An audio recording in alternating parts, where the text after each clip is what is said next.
네, 안녕하세요. 저는 우선 제 소개를 먼저 간략히 드려보자면은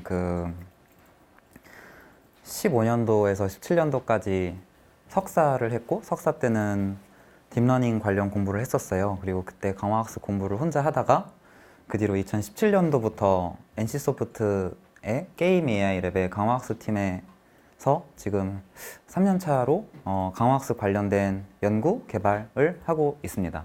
그리고 오늘은 이제 지난번에 강화학습 인문학이 원 수업을 했었는데요. 한 6월 달쯤에 했었던 것 같은데 그 내용을 아까 생각보다 보신 분에서 손 드신 분이 생각보다 되게 많아서 어, 다 보신 분은 거의 없겠죠? 그러니까 혹시 다 보신 분도 계신가요? 그럼 거기에 예를 들어 거기서 DQN을 구현하는 걸 했었는데 DQN을 구현해 보실 수 있는 분 하면은 구현하실 수 있으세요? 그쵸, 그쵸. 제가 그러니까 이런 걸 여쭙는 거는 이제 어느 수준까지 어느 단계에서 설명을 어디까지 상세히 드려야 될지 이제 좀 가늠을 하기 위해서 여쭙는 거고요. 제가 운영하고 있는 유튜브 채널 팡요랩이라고 그 강화학습 관련된 뭐 논문 소개나 구현이나 이런 영상들을 올리고 있어요. 그래서 오늘 하다가 이런 것도 좀 궁금한데 예를 들어 좀 더 어드밴스드 된 알고리즘들 뭐 이런 게 궁금하시면 여기서 보셔도 괜찮지 않을까 싶습니다. 팡요랩입니다. 예, 그래서 오늘은 총 5강의로 진행될 예정인데요. 예, 그래서 오늘 진행할 내용을 좀 미리 쭉 오버뷰를 해보자면 오늘은 폴리시 그라디언트 방법론을 할 거예요. 그래서 물론 보셨겠지만 그래서 총 5차시인데 첫 차시는 저는 이제 뭐 MDP 이러면 생각보다 그 설문에는 다 이제 아시는 분이 되게 많으시더라고요. 근데 그럼 제가 질문을 하나 해볼게요. MDP를 정의하는데 5가지 요소가 있거든요. 그거를 말씀하실 수 있는 분. 요거 5개 있으면 MDP 정의 끝. 이러면 안 들으셔도 될 것 같은데 1차시는. 근데 1차시가 만약에 제대로 안 되면 2차시에서 산으로 갈 거예요, 진짜로. 그래서 좀 너무 쉬워도 그냥 이렇게 했지 한번 이렇게 복습한다는 마음으로 들어주시면 좋겠고 2차시부터 폴리시 그라디언트 이론을 시작할 거예요. 이론이라 하면 이제 폴리시 그라디언트가 어떻게 계산되는지와 증명, 유도. 그러니까 그 식이 도대체 어떻게 나왔는지까지. 의외로 이게 잘 돼 있는 자료가 많지 않거든요. 그래서 오늘 미리 말씀드리자면 제가 하는 내용은 데이비 실버 강의와 근데 거기도 또 자세히 폴리시 그라디언트가 유도되진 않아요. 그래서 오픈 AI라는 회사 혹시 아세요? 거기서 뭐 딥RL 부트캠프인데 거기에 피터 아빌이라는 또 강학습의 대가분이 계신데 그 부분이 했던 강의를 섞어서 좀 정리했어요. 좀 쉬운 내용으로. 거기는 좀 증명이 나오거든요. 그래서 2차시 때는 폴리시 그라디언트 유도를 좀 해볼 거고 같이 3차시 때는 그걸로 구현을 해볼 거고요. 제일 간단한 알고리즘인 reinforce 알고리즘을 같이 구현을 해볼 거고 이런저런 가 바꿔보면서 학습이 어떻게 되나 감도 좀 같이 익히고 4차시 때는 이제 폴리시 그라디언트 조금 더 나가서 액터 크리틱과 관련된 폴리시 그라디언트 이론을 배우고 마지막 차시엔 액터 크리틱 구현. 그래서 정리하면 기초, 이론, 구현, 이론, 구현 이렇게 5차시가 진행될 거다를 큰 그림을 가지고 계시면 좋을 것 같습니다. 네, 그러면 시작해 보겠습니다. 그래서 1차시는 강화학습 기초 복습인데요. 강화학습이 무엇이냐, 도대체 어떻게 학습을 하는 것이냐 했을 때 제가 이제 자주 사용하는 설명인데 아이가 자전거를 배우는 상황을 생각해 보자. 여러분 다 자전거 타실 수 있으실 것 같은데 크게 2가지 방법이 있다 봤어요. 사람이 뭔가를 배울 때도 첫 번째는 지도를 통한 학습이죠. 그래서 이렇게 아버지 뭐 혹은 나보다 더 잘 타는 사람이 어떻게 타면 된다 이렇게 지식을 직접 알려주면 그거를 배워서 따라하는 뭐 이런 방법이 있을 것이고 조금 더 자립심이 강한 분이라면 그냥 자전거를 끌고 운동장에 가는 거죠. 그래서 막 넘어지다 보면은 조금씩 뭔가를 익히게 되잖아요. 아, 이럴 때 이렇게 하면 넘어지는구나. 이럴 때 이렇게 하면 안 넘어지는구나. 결국에는 트라이얼 앤 에러, 그러니까 시도해보고 그 시도의 결과를 봐서 내가 시도하는 어떤 방향을 조금씩 수정해 나가면서 조금씩 더 잘 타게 되는 이런 방법론이 강화학습 방법론이다. 제일 쉽게 표현하면 그런 개념이죠, 강화학습이. 그래서 이 1차 시는 개념들 기억나나 그것만 이제 나 기억나면은 안심하시면 되고 기억 안 나면은 조금 더 잘 들어주시면 좋을 것 같습니다. 그래서 기계학습에 크게 세 가지가 있었죠. 지도학습, 비지도학습, 강화학습인데 제가 엑셀 미리 작성해 주신 거 보니까 이미 딥러닝 쪽은 경험 있으신 분이 굉장히 많으시더라고요. 뭐 파이토치, 텐서플로우 써보신 분도 굉장히 많으시고 이런 부분은 짧게 넘어가도 될 것 같은데 네, 짧게 넘어가겠습니다.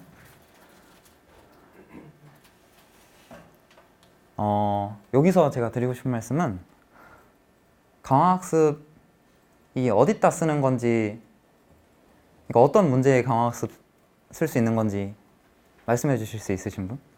나는 알 것 같다. 이런 데다 쓰는 거 아니냐.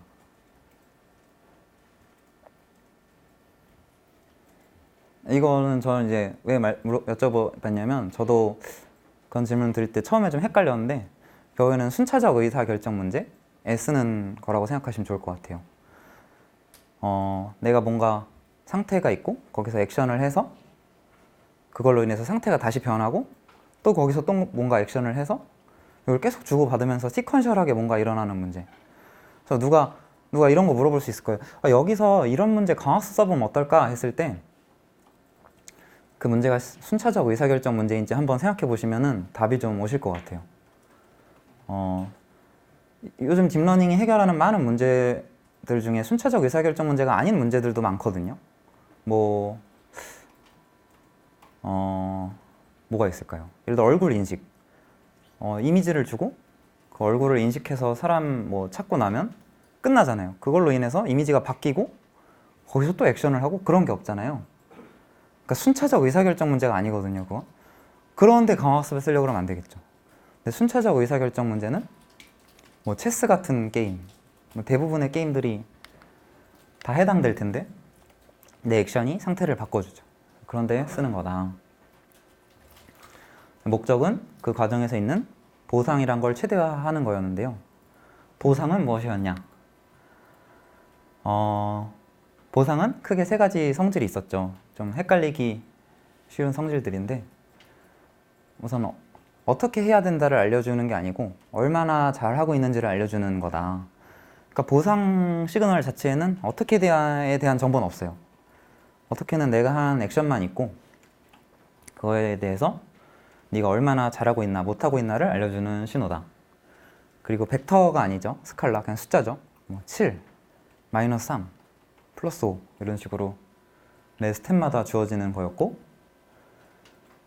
이 마지막 특성이 이제 모든 강화학습 문제를 어렵게 만드는 요소인데 희소할 수 있고요. 예를 들어 바둑을 종이를 넣었는데 300수를 둬서 끝났어. 이기면 그때 리워드가 하나 오죠. 내가 이겼구나. 신호가 딱 오죠. 내가 이겼구나. 그럼 300수 중에 어느 수는 잘한 게 있을 거고 어느 수는 못한 게 있을 텐데 잘한 액션의 못한 액션 범인 찾기가 힘들겠죠. 그러니까 그 마지막 리워드에 책임을 묻기가 힘들겠죠. 각 액션에 대해서. 지연될 수 있다. 이것도 마찬가지로 내 액션 하고 나서 바로바로 주어지면 이제 책임 묻기가 쉬운데 엄청 늦게 나타나 버리면 또 어려울 거고. 그래서 이런 보상의 특징이 있었습니다. 여기까지는 너무 쉽죠. 그래서 이런 리월드 하이포테시스가 있었죠. 강화학습은 모든 목적은 보상의 최대화로 표현할 수 있다는 어떤 가설이 있었고 이 가설 하에 이제 모든 게 진행됐었는데 예를 들어 바둑을 잘 둔다. 이럴 땐 리워드를 어떻게 둬야될까? 그러니까 바둑을 잘 둔다를 이 리워드만 최대화하면 바둑을 잘 두는 거랑 동치여야 되거든요. 그런 리워드를 설계하기가 생각보다 쉽지 않아요. 여기서는 제 경험 얘기를 좀 말씀드려보자면 제가 NC소프트에서 작년에 18년도에 했던 프로젝트가 그 블레이드 앤 소울이라는 게임 어떤 격투 컨텐츠가 있어요. 거기 MMORPG라고 사람끼리 붙는 컨텐츠인데 그냥 쉽게 격투 게임을 생각해 보시면 예를 들어 철권 같은 거 혹시 아시나요? 그러니까 1대1 대전 격투 게임 실시간 거기서 리워드는 어떻게 정해줘야 될까 하면 그게 쉽지 않거든요. 어떻게 리워드를 주면은 잘하는 걸까요? 예? 타격을 했을 때요? 타격할 때마다 리워드를 주는 그것도 되게 말이 되는 것 같아요. 예? 막을 때도 줄 수 있겠죠? 예. 그쵸. 제 생각에 세 분 다 체력에 관련된 얘기였던 것 같아요. 체력 말고 저는 더 제일 먼저 나올 건 그쵸, 승리죠. 예. 승리 갖고 리워드를 정의할 수 있겠죠. 승리만 갖고 정의하면 그 리워드는 도저히 틀릴 수가 없는 리워드예요. 근데 항상 리워드를 이제 설계할 때 그런 게 있어요. 옵티멀리티랑 스팔시티, 그러니까 진짜 최적의 틀리지 않는 리워드와 희소한 리워드 사이에 트레이드오프가 있거든요. 승리만 주면 완벽한데 그거 갖고는 학습이 잘 안 돼요. 한 게임에 한 번 나타나니까. 그걸 학습되게 하려면 익스포넨셜하게 많은 경험이 필요해서 그래서 저희가 했을 때는 방금 말씀하신 거를 HP라고 하면 HP에 관한 리워드를 줬어요. 상대 HP를 깎을 때 상대 HP가 찰 때는 마이너스, 내 HP가 찰 때는 플러스, 내 HP가 깎일 때는 마이너스. 근데 이게 진짜 진리냐? 하면 또 모르겠거든요. 왜냐면 어떤 사람은 100%로 승률이 100%인데 HP 격차가 막 요만큼밖에 안 남고 항상 이기는 사람이 있어요. 어떤 사람은 한 90%로 이기는데 HP 격차가 이만큼 커요. 그럼 더 잘하는 건 어쨌든 승리 더 많이 하는 사람이잖아요. 그거는 맞죠. 이기는 사람이 더 잘하는 거니까. 근데 이길 때 압도적으로 이기는데 승률이 좀 떨어진다고 하면 어쨌든 뭐 승률로 이에로를 매겨서 실력을 평가하면 더 낮게 나오겠죠. 그럼 진정 잘한다는 것에 HP를 넣으면 안 되나? 저희는 넣고 했어요. 근데 이런 걸 조절한 거 이제 웨이시겠죠? 어떤 거를 더 승리를 뭐 100을 주고 HP는 1을 주고 한다든지. 제가 이렇게 얘기를 왜 했냐면 리워드 하이포테시스가 엄청 당연하진 않다. 그냥 뭐 리워드 그냥 정하면 되는 거 아닌가 하는데 아타리 같은 경우는 리워드가 너무 아타리라는 비디오 게임이 있는데 그러니까 플레이하면 점수가 그냥 딱딱 찍히거든요. 그런 거는 그냥 점수 최대화하면은 너무 명확한데 세상에 많은 문제는 리워드가 또 명확하지 않다. 이래서 인버스 RL 뭐 이런 리워드를 추적하는 학습 이런 것도 많이 나오고 있죠. 그냥 변두리 얘기였습니다. 예, 그리고 또 강화학습을 문제로 포뮬레이션 할 때 요즘은 에이전트와 환경으로 포뮬레이션을 하죠. 그래서 에이전트가 일정한 주기마다 뭐 일정할 필요는 없는데 이렇게 많이 하거든요. 액션을 하고 스테이트랑 리워드를 리턴해주고 요게 이제 아까 제가 질문 드렸던 내용인데 지금부터는 눈 감고 말씀하실 수 있을 정도로 이제 콱 내 박으셔야 되는데 MDP의 정의 5개 하면은 이게 있죠. 일단 상태의 집합이 있어야 되고 액션들의 집합이 있어야 되고 내가 할 수 있는 액션들이 뭐가 있나? 이 액션은 디스크리트한 액션일 수도 있고 뭐 5개 중에 하나 고른다든지 컨티뉴어스한 액션일 수도 있어요. 액션이 예를 들어서 7.3, 7.7 뭐 이렇게 나올 수 있는 거죠. 근데 P가 전이 확률 행렬인데 말이 어려운데 Transition Probability Matrix인데요. 결국에는 이 P랑 R은 MDP 그러니까 환경에 관한 거예요. 환경에 따라 정해지는 거거든요. 내가 어떤 상태 S에서 액션 A를 하면은 그 다음 상태가 정해지겠죠. 근데 그 다음 상태가 꼭 디터미니스틱하게 정해지진 않거든요. 내가 이 상태에서 어떤 액션을 했는데 반드시 이 상태로 가지는 않아요. MDP는 본질적으로 다음 상태에 대한 분포가 있어요. 분포가. 체스를 생각하시면 잘 이해가 안 가실 수도 있어요. 체스에서 내가 어떤 말을 두면 반드시 말이 거기에 더지잖아요. 그럼 거기서는 이 개념이 잘 이해 안 가실 수 있는데, 예를 들어 미로찾기 문제가 있어요. 미로찾기. 그래서 내가 어느 한 칸을 움직이면은 일로 도착하는데 바람이 부는 미로가 있어요. 그래서 바람이 2분의 1 확률로 왼쪽으로 한 칸씩 불어요. 그러면은 2분의 1 상황에선 예를 들어 100번 정도 하면 한 50번은 앞으로 한 칸 가면 여기 도착하겠죠. 나머지 50번은 이렇게 해서 여기 도착하겠죠.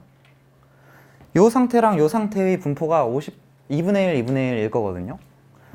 S에서 앞으로 가는 액션 A를 했을 때 다음 스테이트 S'의 확률 분포가 0.5? 0.5 이렇게 나오겠죠. 요거를 제가 이따가는 환경의 주사위 던지기라고 표현을 할게요. 환경이 이 액션을 딱 본 다음에 주사위를 던져서 다음 상태를 정해주는 요 요소가 있어요. 이따가 폴리시 그라디언트 전개를 할 때 요 확률 요소도 있고 내가 액션을 선택하는 확률 요소도 있거든요. 그 이름이 뭐게요? 그걸 뭐라 부를까요? 네, 내가 S에서 어떤 A를 선택할지 그거에 대한 확률 분포가 폴리시거든요. 오늘 배울. 그래서 폴리시로 인한 동전 던지기가 있고 내가 동전을 하나 던지고 그래서 내 액션을 딱 정해놓으면 환경이 또 동전을 한번 던져서 어딘가로 보내준다. 이게 전이 확률 행렬이다. 이 개념이 하나 있습니다. 이거는 이렇게 써있겠지만 되게 복잡할 거예요. 왜냐면은 모든 상태 S에서 이걸 만약에 테이블에 저장을 한다고 해볼게요. 이 값들을. 그럼 상태 개수가 10,000개라고 해볼게요. 그럼 일단 10,000줄이 있어야 되고 거기서 액션이 10개 있다. 그러면 10,000 곱하기 10, 10만에다가 거기서 또 10,000칸이 필요하겠죠. 굉장히 큰 어떤 거겠죠. 실제 환경에서는 우리는 이걸 모르는 방법론을 배울게요. 이거 모르고도 강화를 할 수 있거든요. 그리고 보상함수. 이것도 환경이 주는 거죠. 내가 어떻게 하는 게 아니라 액션 S, 스테이트 S에서 액션 A를 했더니 어떤 리워드를 평균적으로 받더라. 뭐 이런 개념입니다. SA, PR 마지막 감마는 뺐구나. 감마는 감쇄의 인자인데요. 얼만큼 현재를 더 가중치를 줄지인데 0에서 1 사이 숫자라고 보시면 될 것 같아요. 계속 1장은 계속 텀들을 정의를 배우는 시간인데 이제 폴리시랑 밸류를 배울 거예요. 폴리시는 뭐냐면은 상태 S에서 액션 A를 선택할 확률. 이게 정책이죠, 정책. 우리 에이전트가 그 설문 보니까 에이전트가 뭐예요? 이렇게 쓰신 분도 계셨었거든요. 그 에이전트가 우리가 이제 강화하고자 하는 대상이겠죠, 주체. 그래서 걔가 상태 S에서 액션 A를 선택할 확률 분포가 있어요. 예를 들어 아까 그 미로찾기 문제로 해보면은 내가 여기에서 내가 할 수 있는 액션이 앞, 뒤, 왼쪽, 오른쪽이 있다 그러면 내가 할 수 있는 액션은 4개고 내 폴리시가 25%, 25%, 25%, 25%일 수도 있겠죠. 그럼 그냥 술 취한 랜덤한 무브가 되겠죠.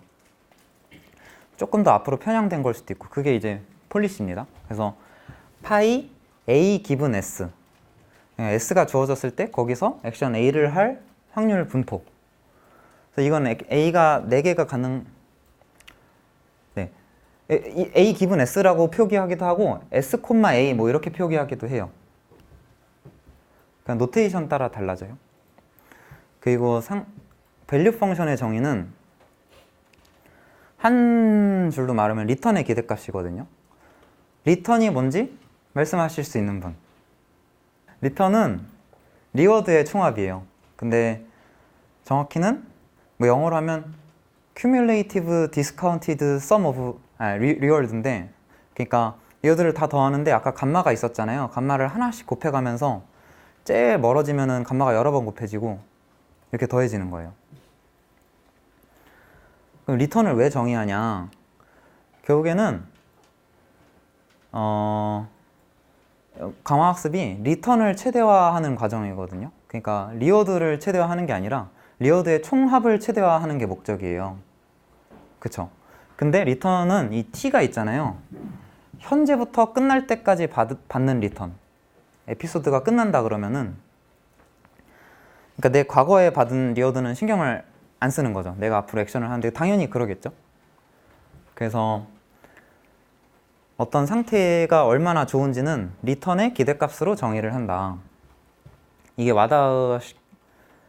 안 와닿으시는 분? 용기 있게 손을 들어주셔서 너무 감사합니다. 제가 지금 얼마나 와닿는지를 표정 보고 판단하니까 좀 안 와닿으시는 것 같으면 좀 표정을 찡그려 주세요. 그럼 제가 그걸로 가늠해서, 근데 지금 좀 표정이 전반적으로 안 좋으신 것 같아서 이렇게 얘기를 해볼게요. 제가 NC소프트에 갔어요. 제 인생에서의 스테이트를 생각해보면 NC소프트에 갔어요. 그걸 상태 S라고 표현해보면 그 밸류 펑션은 그 상태를 평가해주는 함수거든요.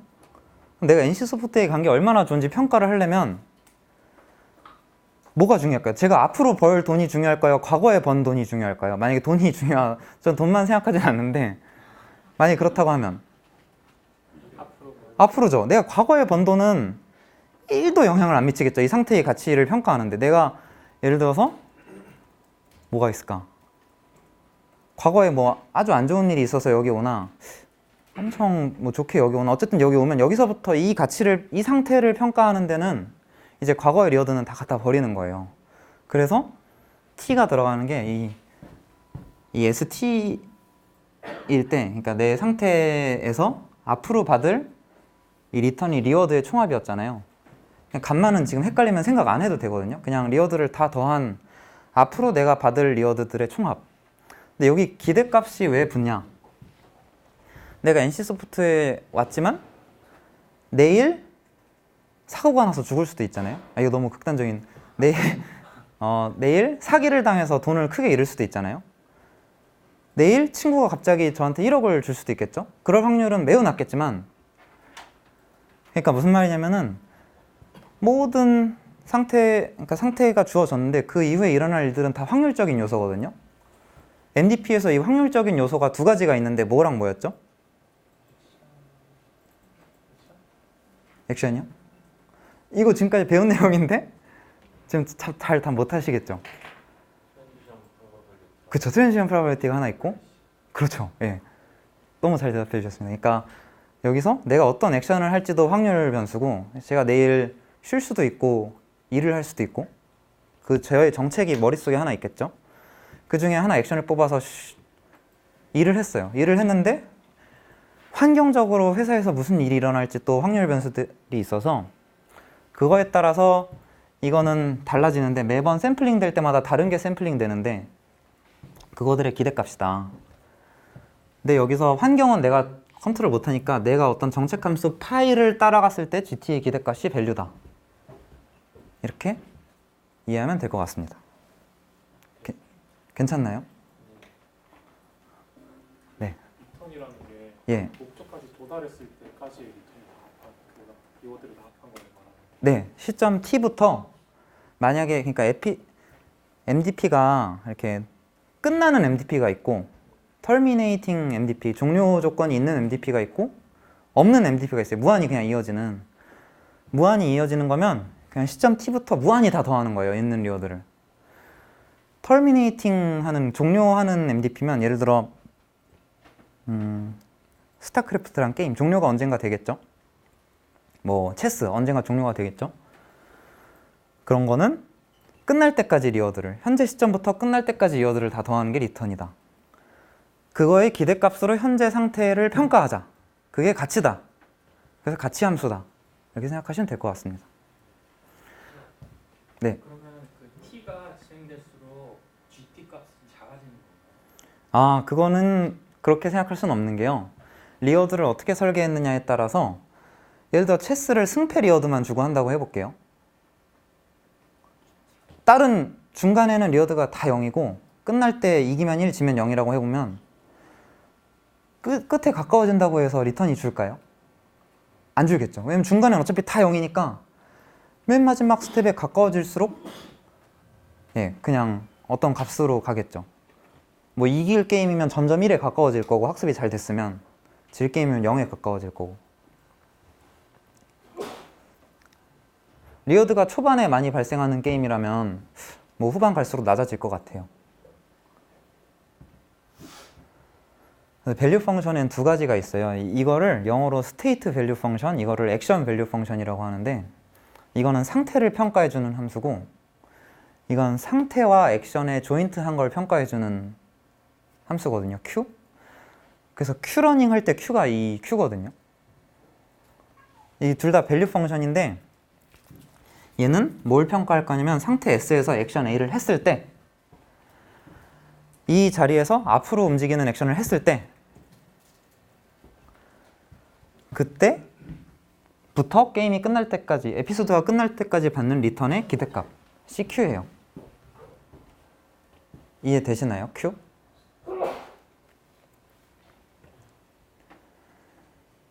네. 똑같아요. 그냥 기대값인데 상태에서 아직 액션을 뽑기 전에 기대값을 계산한 거고, 뭐 폴리시든 모드를 이용해서 액션을 뽑고 난 다음에 그 액션을 선택하고 나서 에피소드가 끝날 때까지 얻을 리턴의 평균, 이렇게 생각하시면 될 것 같습니다. 이해 다 되시나요? 예, 그렇습니다. 이 액션은 뭐를 선택하든 다 정의가 되는 거예요. 내가 실제 한 액션만 아니라 어떤 그냥 임의의 스테이트, 이 함수는 일단 학습되고 나면 임의의 상태를 던져주면 평가를 해줄 거고, 이 함수는 일단 학습하고 나면 임의의 상태에서 임의의 액션을 그냥 던져주면은 값이 하나 나올 거예요.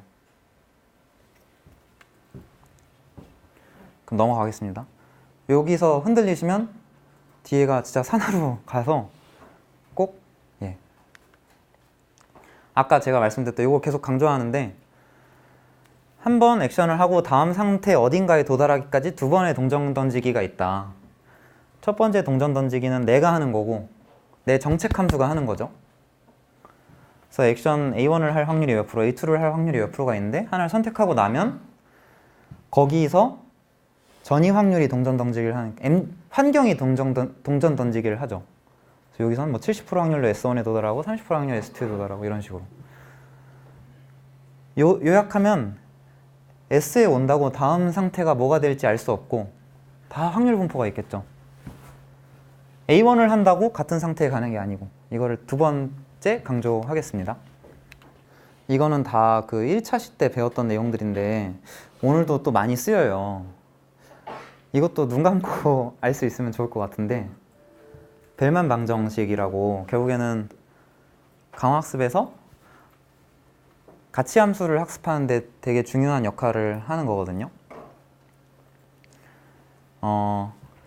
가치 함수가 리턴의 기대값이었죠. 리턴이 매번 다르게 나오는데 그것들의 평균이라고 생각하시면 되거든요. 여기 제가 파이는 그냥 뺐어요. 근데 이 리턴이라는 게 리워드의 합이었죠. 여기 감마가 곱해지는 거는 아까 잠깐 설명드렸었는데 점점 감마가 곱해지거든요. 하나씩. 감마가 곱해지는 이유는 무한히 긴 에피소드에서는 리워드가 무한값이 나오면 안 돼서 감마를 곱하는 게 하나 있고요. 뭐 실제 현실에서도 현재 10,000원 얻는 게 10년 후에 10,000원 얻는 것보다 더 좋으니까 곱해주는 게 있고, 현재에 좀 가중치를 주는 거예요. 그래서 이걸 감마로 묶으면은 이렇게 되고, 이거 묶인 게 GT 플러스 1이죠. GT 플러스 1의 기대값이 VST 플러스 1이죠. 이 얘기는 뭐냐면 ST와 ST 플러스 1 사이에 재기적인 관계가 있다. 그는 어떤 상태에서의 가치는, 이 상태에서의 가치는 여기서 한 스텝 리워드를 받고 그 다음 상태에서의 가치를 더해준 거에 평균이다. 이게 그냥 그럴싸하게 느껴지시나요? 다른 예시요?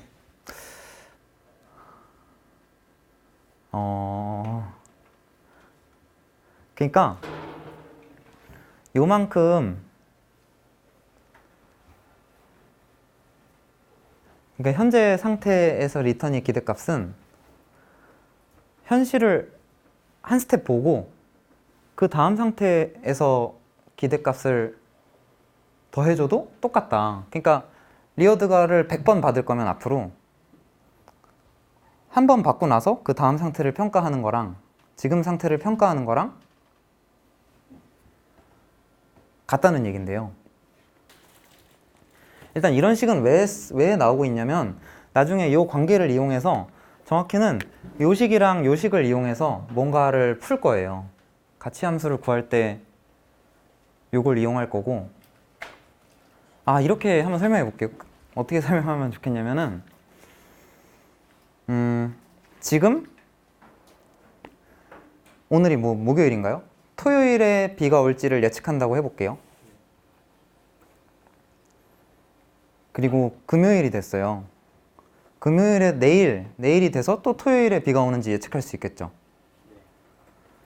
이게 지금 예측하는 거고, 토요일의 일을 모레의 일을 오늘 예측하는 거고, 이게 하루 더 가서 지나서 예측하는 거예요. 그러니까 오늘 예측하는 거랑 그 사이 리워드 받고 그 다음날 예측하는 리워드의 총합을 더한 거랑 기대값에서 보면 같다. 뭐 이런 얘기인데, 그럼 이 다음 질문이랑 이어지는데 OX 퀴즈. 이거 지금 이거 O일까요? X일까요? 1번.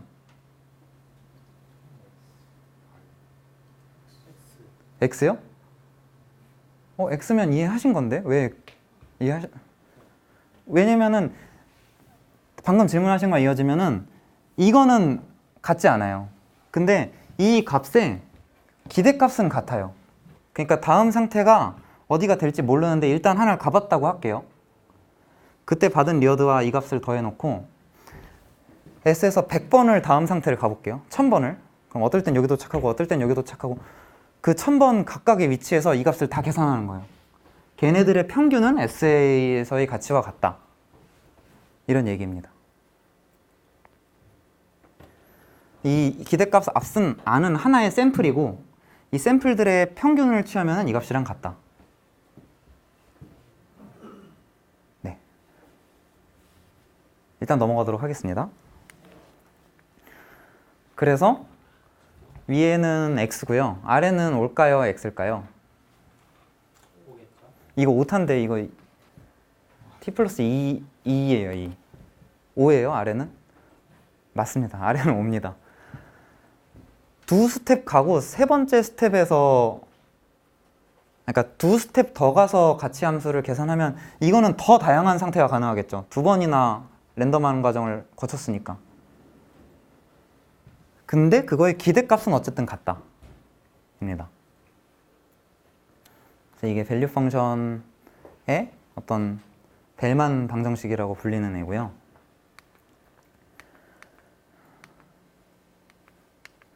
예, 그래서 이것도 다 1차시 했던 내용인데 오늘 배울 내용을 큰 틀에서 카테고리화해서 보면은 우선 MDP를 푼다에는 프레딕션과 컨트롤이라는 게 있어요. 프레딕션은 가치 함수를 학습하는 문제고 컨트롤은 최적의 폴리시를 찾는 문제인데 이렇게 두 개가 있고 MDP를 알 때 푸는 방법론을 모델 베이스드라고 하고 MDP를 모를 때 푸는 방법론을 모델 프리라 그래요.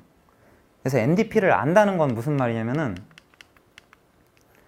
이 P랑 R이 환경에 관련된 거잖아요. P랑 R을 모르고 그냥 환경에다 에이전트를 던져놓고 그냥 경험을 쌓게 하는 거예요. 그게 모델 프리 방법론이에요. 모델 프리.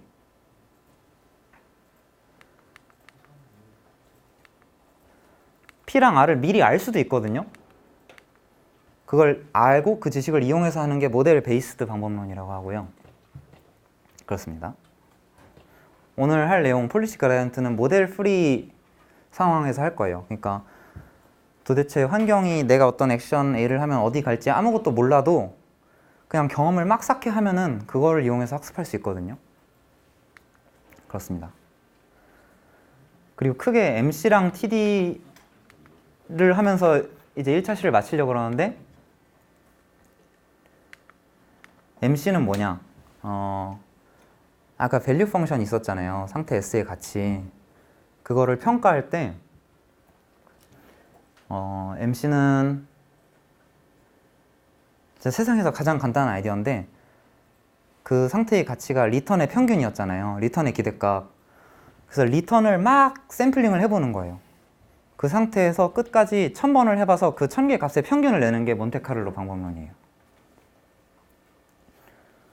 그래서 리턴의 기대값이기 때문에 리턴의 평균을 내서 구한다. 이게 몬테카를로고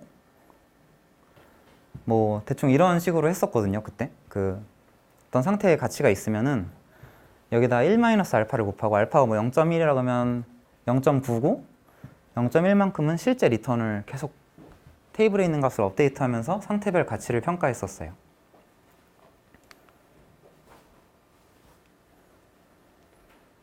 그리고 TD는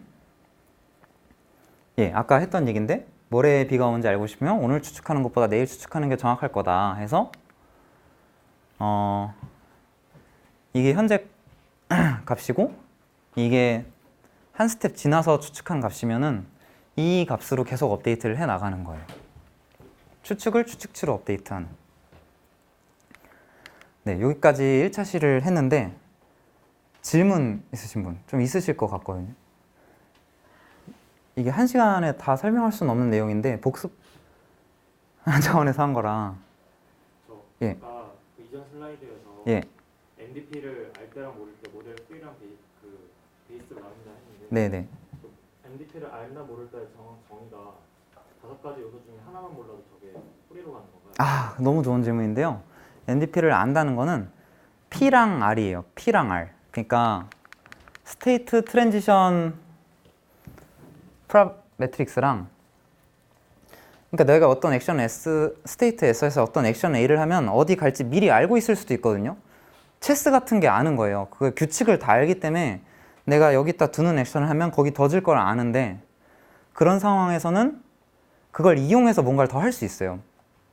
그런 모델을, 이걸 모델이라 그래요. P와 R을 합쳐서 모델이라 그러는데, 내가 어떤 액션 하면은 보상을 얼마 받을지도 아는 거예요. 체스의 규칙을 아니까 이렇게 하면 이기고 끝나니까 보상 1 받겠네? 아니면 이거 게임 안 끝나니까 0이겠네? 뭐 이 P랑 R을 알면 그건 모델 베이스드라 그래서 모델 베이스드 방법론을 쓸 수 있고, 오늘 우리가 할 내용은 이게 더 일반적인 상황이거든요. 모델을 모르죠. 대부분의 뭐 실제 상황에서는 내가 어떤 액션 A를 하면은 이게 어디 도착할지 그 확률 분포도 모르겠고 보상을 얼마 받을지도 미리 몰라. 해보기 전엔 몰라요. 해봐도 아는 게 아니죠. 해보면 샘플을 하나 얻은 거니까. 동전을 하나 딱 던져서 앞면이 나왔으면 그 동전이 앞면이 몇 프로 확률로 나올지를 알 수 있어요? 모르죠. 근데 한 10,000번쯤 던지면 대충 알지 않을까요? 아, 대충 한 70% 확률로 앞이 나오네. 그러니까 동전을 모르고 던지는 게 모델 풀이에요. 모델에 대한 정보 아무것도 없이 그냥 에이전트를 환경에다 갖다 놓고 얘한테 경험을 싹 막 시켜서 그 경험 갖고 뭔가를 배우는. 네. 리워드가 없다는 게 많이 좀 이해가 안 되는데요. 학습을 하려면 목적이 있어야. 아, 리워드에 대한 정보를 모르는 거예요. 아, 그러니까 리워드 함수를 모르는데 실제 리워드를 관찰할 수는 있어요. 아래 분포를 모른다는 거예요. 그렇죠, 그렇죠. 아래 분포를 모르는 거예요. 근데 실제 액션 A를 했더니 10을 받았어요. 아, 이번엔 10을 받았네? 근데 다음에 또 액션 A를 하면 5를 받을 수도 있거든요.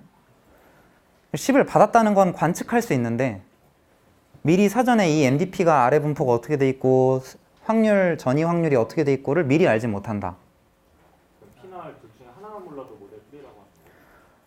와, 보통 같이 모르는데 하나만 알기는 쉽지 않거든요. 왜냐면 다음 스테이트가 어디가 될지 모르는데 내가 R은 뭐가 될지 안다. 그게 좀 이상하지 않나요? 일단 그 질문은 좀 생각을 안 해봤어요. 근데 일반적으로는 같이 다녀서 둘이 모르는, 그게 이제 모델이고, 모델을 모르면 모델 풀이 방법론이고, 모델을 알면 모델 베이스드 방법론을 쓸 수 있는데, 오늘 저희가 할 건 모델 풀이다.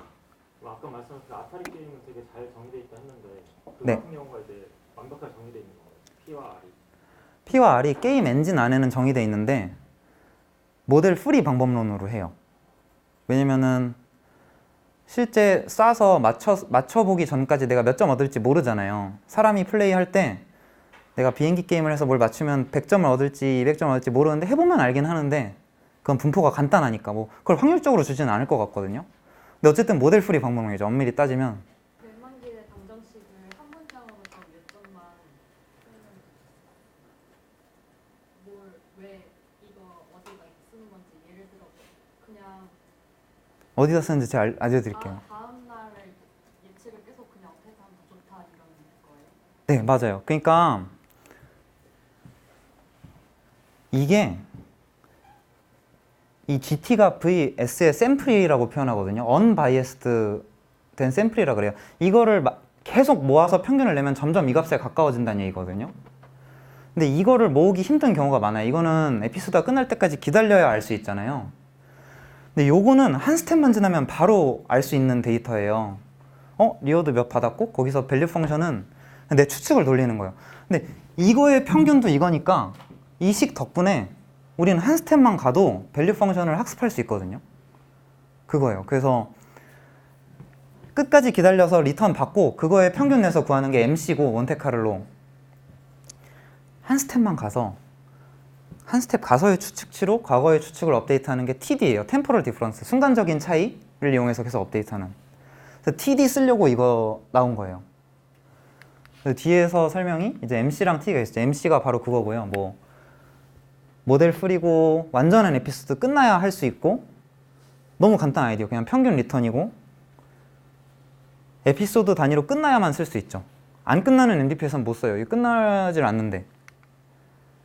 그래서 GT 구한 다음에 GT들의 평균 내는 거고 TD는 에피소드가 끝나지 않을 수도 학습할 수 있다. 한 스텝만 가서 R 더하기 감마 V ST 플러스 1 계산한 다음에 그걸로 원래 값을 대체하는 거예요. 그럼 조금 더 정확해질 거거든요. 금요일의 비올지를 목요일 날 추측하는 게 더 정확할 테니까. 왜냐면 이거를 1억 번 뽑으면 결국엔 여기에 도달할 걸 아니까. 벨만 방정식 덕분에. 그래서 나온 식입니다.